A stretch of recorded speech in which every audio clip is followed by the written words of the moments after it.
La Tragédie Comique is a play I actually saw way back in 1989 at one of my most favorite theaters in the world, the beautiful Les Bouffes du Nord in Paris. It's Peter Brook's theater, and it's just a gorgeous restored theater.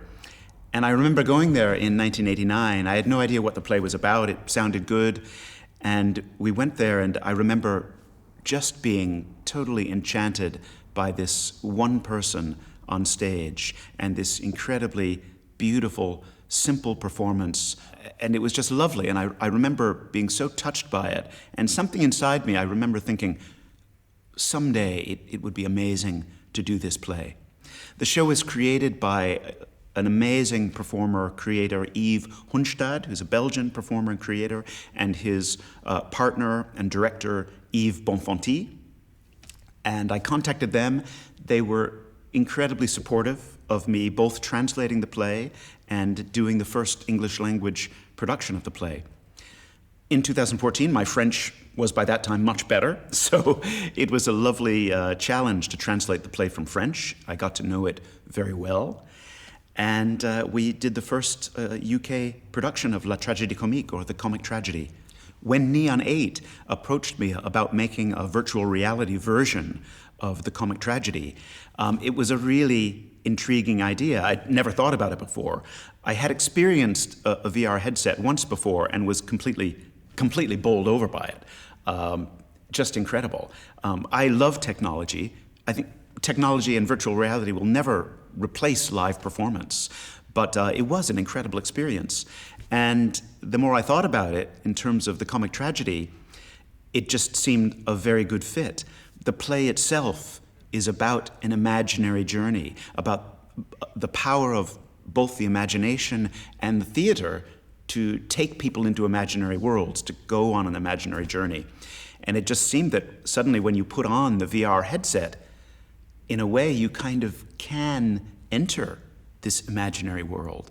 So it suddenly seemed both to really fit and to open up some interesting possibilities. The Tragédie Comique is a play that's incredibly interactive. It's kind of an homage both to the imagination but also to theater and to the live actor-audience relationship.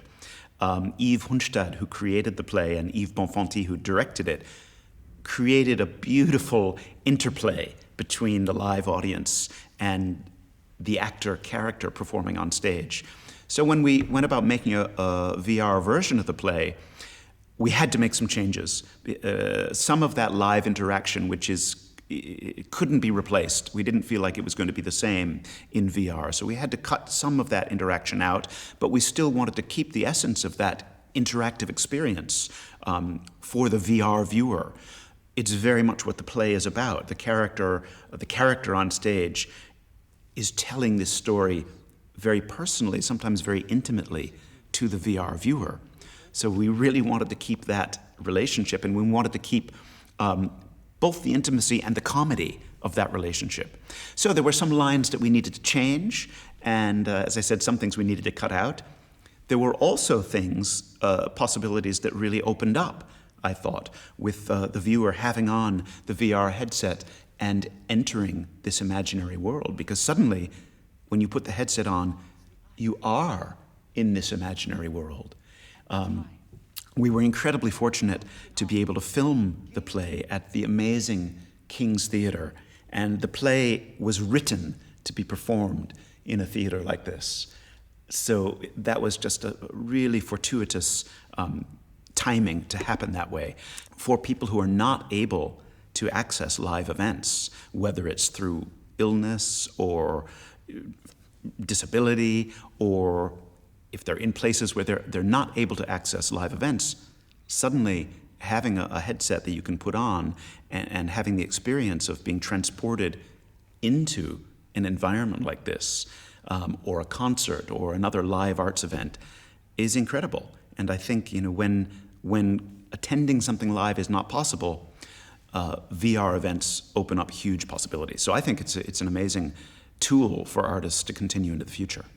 This technology is in its infancy, and as we know in terms of technology, as things get smaller, more affordable, this type of experience, I think, again, is not going to replace other things, but it's going to become another option, and another option that's affordable and much more pervasive.